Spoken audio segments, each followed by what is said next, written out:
off looking at houses today. So we went to Duncan and we got like 4 or 5 houses so far to look at. And then we're gonna go to lunch. But we might look at some more this afternoon. We'll see. He's liking this one though. No, he seems really excited about this one. Yeah.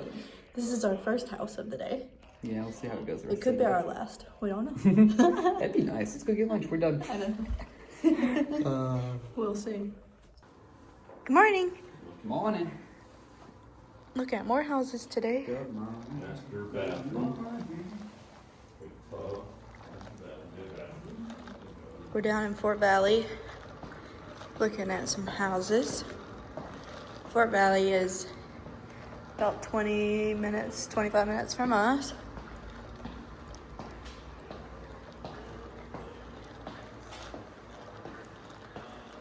Nice. I like this house so far. And it has the pecan trees in the back. Yep. So this is, what is Second house we went to, walked around, and then we decided not to go in. So Go into it. it just needed a lot of work. Windows and the back looked a little messy and They had a puppy though. very cute dog.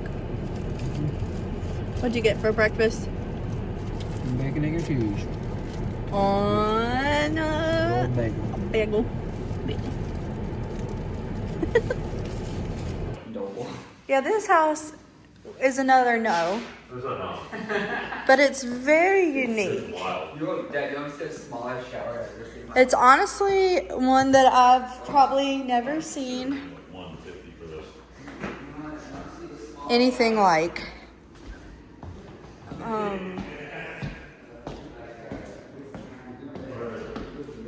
Let's see if Steve, see if you can fit in that shower right there. Right into the right. Oh my God. You know, if I get a Woody mom in here, I'll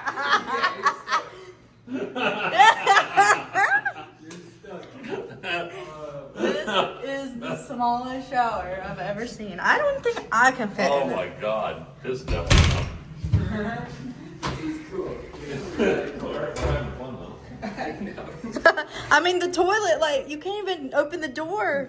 Nope. Oh no. I Um, can't do this.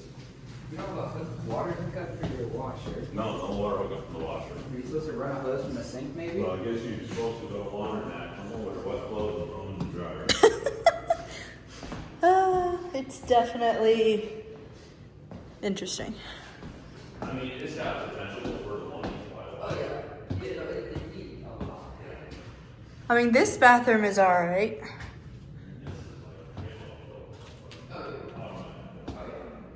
But for this being the primary, what? How can anyone? Okay, open the door. Close the door. Itty tiny shower. Close this door to pee and poop. Oh, man. Okay, yeah, that was very cool. Stairs. That's just gonna hurt your. Do you think this was the garage at one point? Yeah, we were just saying that. This is definitely the garage. And they turned it into a man cave.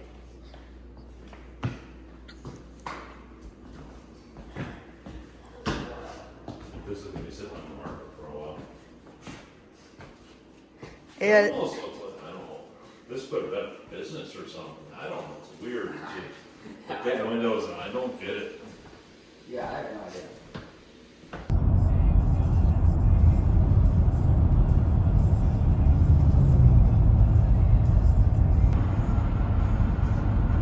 I like it. Now this one comes fully furnished. Here's your dining area. This picture done last time. I love the way it's furnished, you know? Yeah, this is really nice. Like, I mean, this is actually leather, so might be fun for the dogs. Yeah. now who puts white carpet in a bedroom. Well, that A little small, but it's doable. might have to be changed, but it's all right. Well, look at this bathroom. Wow. Nice tub. Master, Yep. A little small. A little your water, can I tea? I'm gonna clean it. Let's see. It is really cute. I love it. The little duck.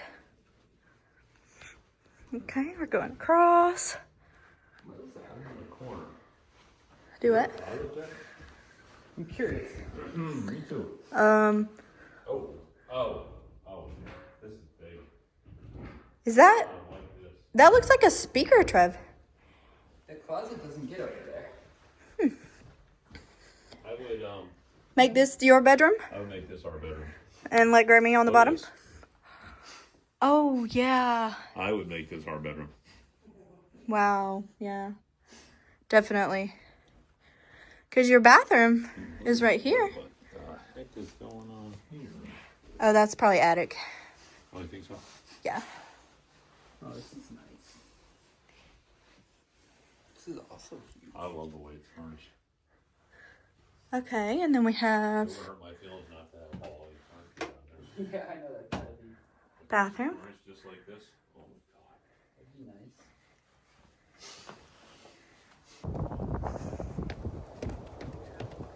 Let me not fall.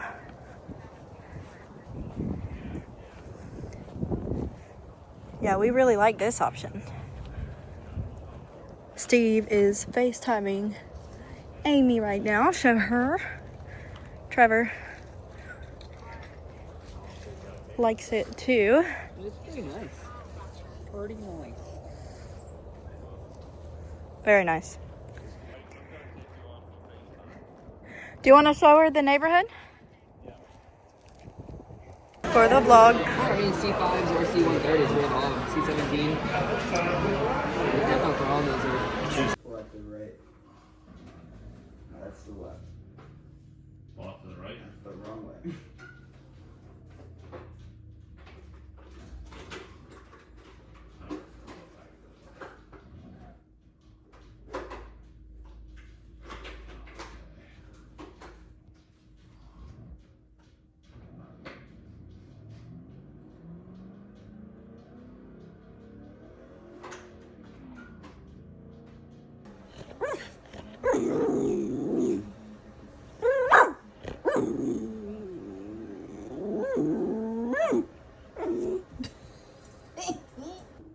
Good morning, all. I woke up starving today for some odd reason. Maybe it's because we didn't eat like a dinner last night. I just had some eggs. So I am going to make my favorite breakfast again, like I did last night. And oh my gosh, the dogs got into something. Ooh. Oh no. Oh no. Okay, good morning. So Trevor dropped off his dad at the airport this morning. Or why do I keep saying that? It's not the airport. They went to the the groom station, which is the bus that takes people from Macon to the airport. So he had to be there at like 6 o'clock this morning. So I did not go. I told him goodbye last night. I'm just not a morning person because I don't go to sleep until like 3 a.m. every night, and that's my insomniac issue. But I'm about to make some coffee and make some breakfast because I need caffeine. I've got a lot to do today, actually. I'm working a good bit today. Excuse my hair. I tried to pin it back a little bit, but I'm doing quite a bit of real estate stuff today behind the scenes, so I will talk a little bit about that. And then I'm also finishing up my training for one of my jobs, and then I need to also check in with my substitute teaching job because I had to send in my paperwork for that too. So I'm actually really excited about doing that. I feel like I'm actually getting into my field and you know, using my education, my degree, which is good because I paid a lot for it. I want to still do real estate as long as I can until it just gets to be too much to multitask again. Like it was back in August when I was doing data entry for pharmacy full time. 9 to 5, Monday through Thursday is what I was doing. But when I was doing real estate and I was so busy with it, it was just too much. But I'm about to make some coffee, so just gonna not talk because I need to wake up. See here, kid. You gotta just go for it. Don't think about what comes after or what came before. You just gotta bang your knees,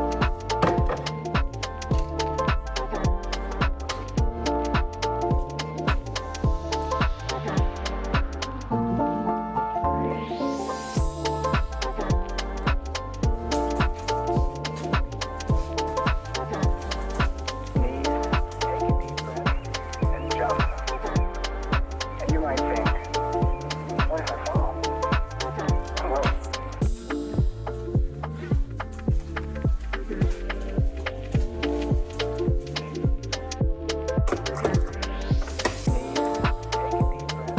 and jump.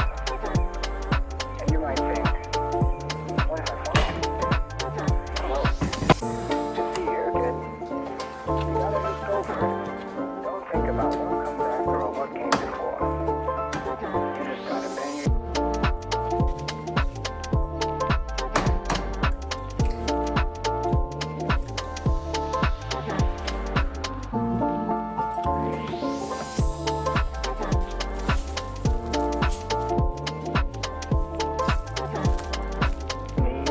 take a deep breath, and jump. And you might think, what if I fall? Well, knees, take a deep breath,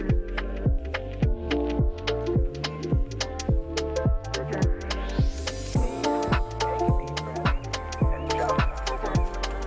And you might think, what if I fall? Well, So my favorite breakfast right now is 2 eggs over medium, 2 slices of raisin toast, raisin cinnamon toast, and then an orange. And I think I have one more orange left. But just made my coffee. Great. I need to look at the news too, because we actually had a murder across the street from us Friday. I think it was Friday. It wasn't random, so we feel good about that. But apparently, these 2 or 3 guys that were 18 and 19 got into an argument or something. But they were friends, and then one ended up shooting one or both of them. One of them did pass away. Last thing we heard was the other guy was in the hospital. So really sad, really unfortunate. Just really sad that kids are thinking that was the answer to their argument. I just feel bad that, 2 kids lost their lives, essentially. One is in prison and one is gone. So we don't know. I mean, it could be self-defense, who knows? But we did hear the shots. So Trevor and his dad heard the shots and they were like, that sounded like gunshots. And I'm like, well, we are, in the country but we are in a subdivision, so it's kind of odd if people are shooting their guns. But I'm like, well, hopefully it's fireworks. And maybe it's a car backfiring, but the car backfiring doesn't sound like... But, yeah, that was really sad and scary. Because at first we didn't know if it was random or not, so we're like, lock the doors, lock the cars, Do we need to move? Other than that, it's a great area, very safe.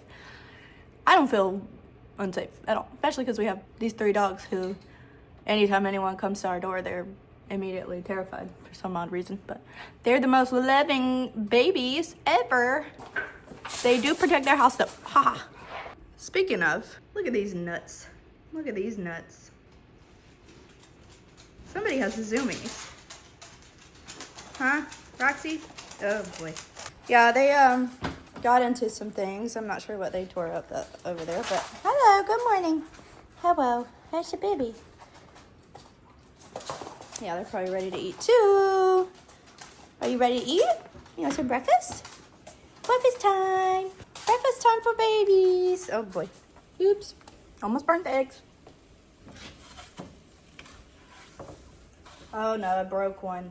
Dang it.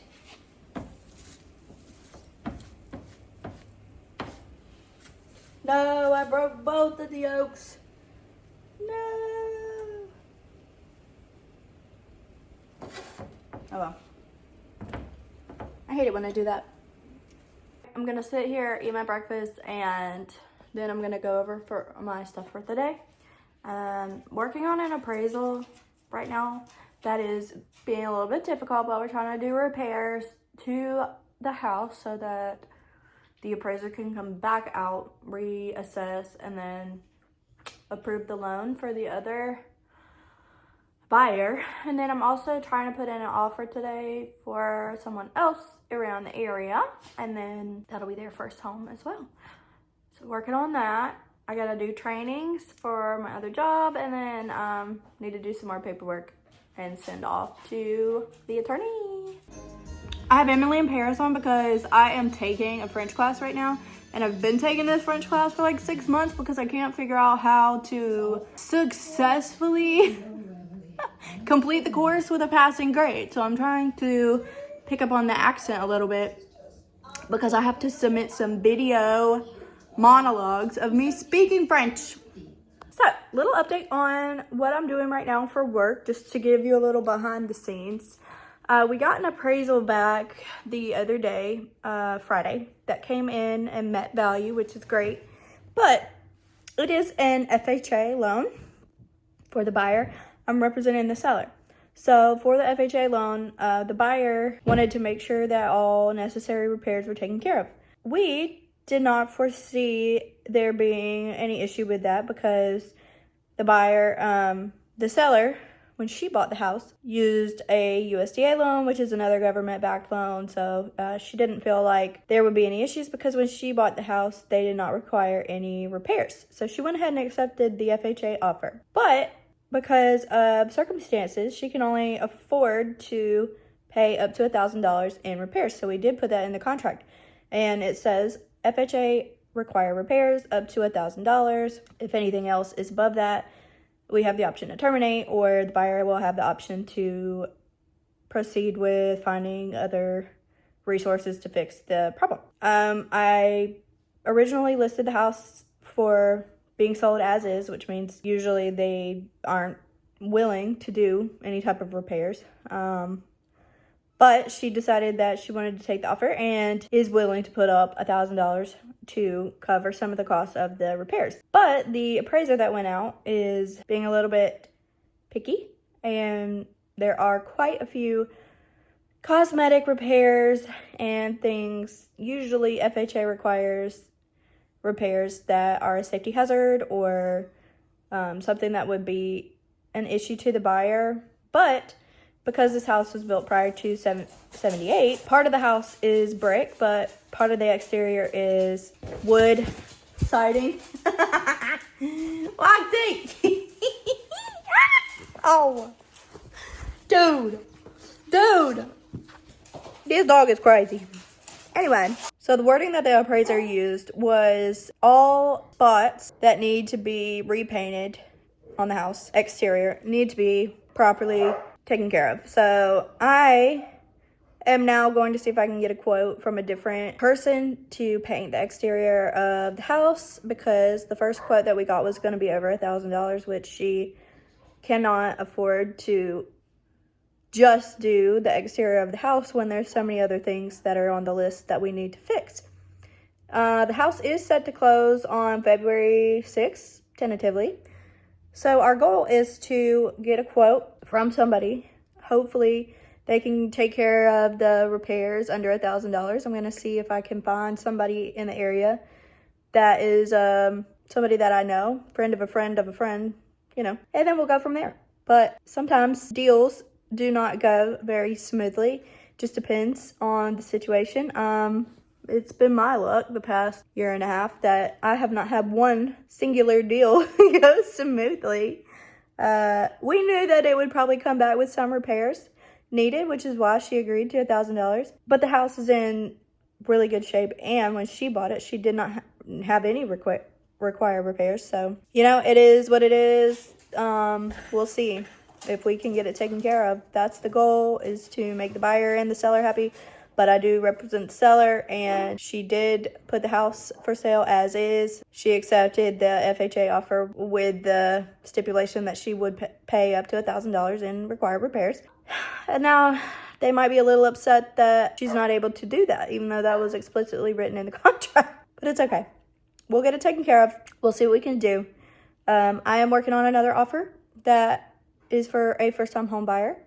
And this is going to be a VA loan. So VA is a little bit different, but similar in the same aspect of specific requirements for certain things for financing. And I'll be working on the buyer side. So sometimes you have to get a little creative in wording for things like that as well.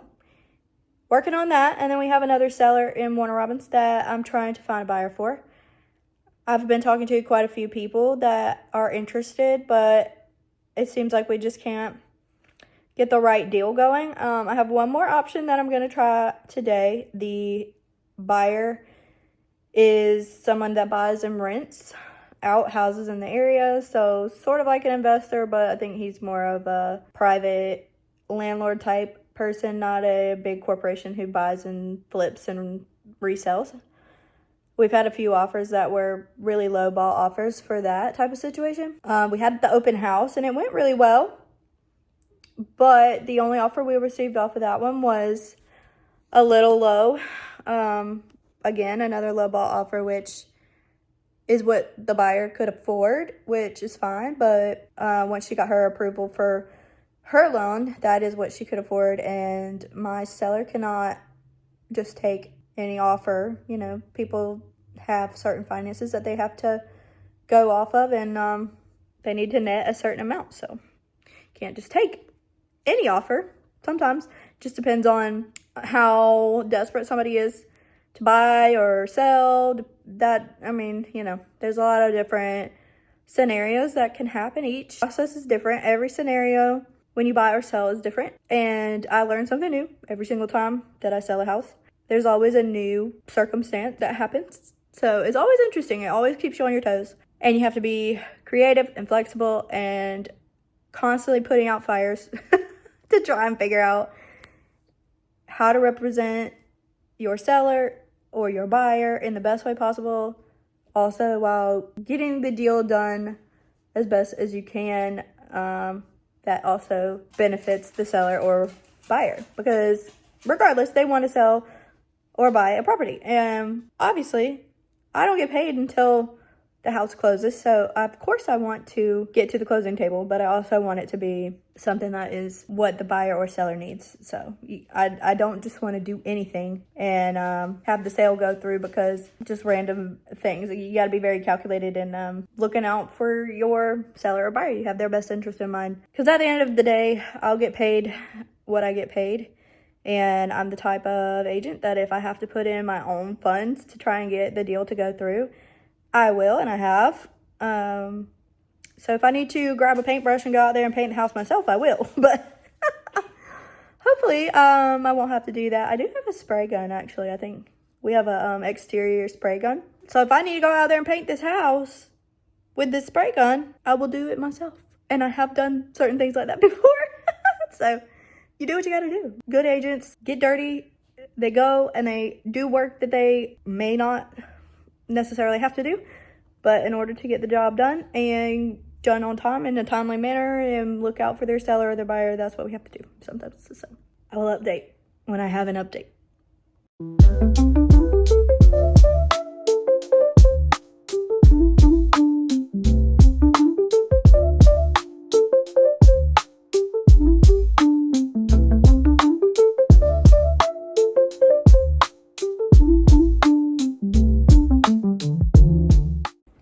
Alrighty, here we are, work from home setup. Roxy is making her little nap spot here. I just did a video for content. So I just did a video for one of my houses I have for sale. I needed to do a little video for content for that. I try to do at least one video a week, and so I needed to do a little a real TikTok kind of house walkthrough. So I did that, but I'm getting a migraine, which is what happens when I stare at a screen for too long. I reached out to a contractor to see if we could get a new quote for painting the exterior of the other house that I have for sale and for repairs. And now I need to check my emails because I just got like 10 emails from one of the jobs that I have. So I think that my background check came back in and I need to sign some documents for that. I also need to work on editing the offer that I have for one of my buyers that we're putting an offer today. I need to go in and edit it and add some more things to the offer, and then we'll send that off. And then I also am doing a CMA for a potential seller. So a CMA is a comparative market analysis, and what that is I take a look at the home, I look at the tax assessor website, look at the details, and then I will go in and pull comps from the area within the few mile radius, and then I'll look at homes sold within the past year, 6 months, 3 months, if there's any homes under contract, any homes recently sold within the past couple weeks or so, and see kind of what the houses are going for in the market. This is kind of how we price homes. This is what we recommend. We'll give you a range. We'll give you a price range. And then usually the seller will choose within that price range, or sometimes the seller just doesn't want to go based off that and they want to try higher or lower, and that's totally fine. At the end of the day, I work for the seller and I have to go based on what they want to do. So a lot of people think that it's the realtor that prices the home. And while we do give a professional opinion based on homes that are sold in the area and what they're valued at, we can only give our professional opinion, and at the end of the day, we work for the seller and we price the home accordingly. So if the house somehow goes under contract for a really high price compared to the other homes in the area, most of the time the appraisal will come back low, meaning the appraiser decided that the house is worth less than what we are selling it for, and then the seller would have to come down on the price. So that is why it is important to listen to your real estate professional, especially if the house is needing an appraisal for a loan. Otherwise, you'd have to have a cash buyer who doesn't care about the appraisal. So, anyhow, we're about to do that. I got to do a lot of emails. There were at least 10 that just came through. So I got to do that, send the offer, do the CMA, and then finish training for my other job. Because I still haven't done that yet because I've been too busy on the phone with different people trying to figure out this other seller situation. She has jumped up here with a roll of paper towels, and now she is taking a nap on them.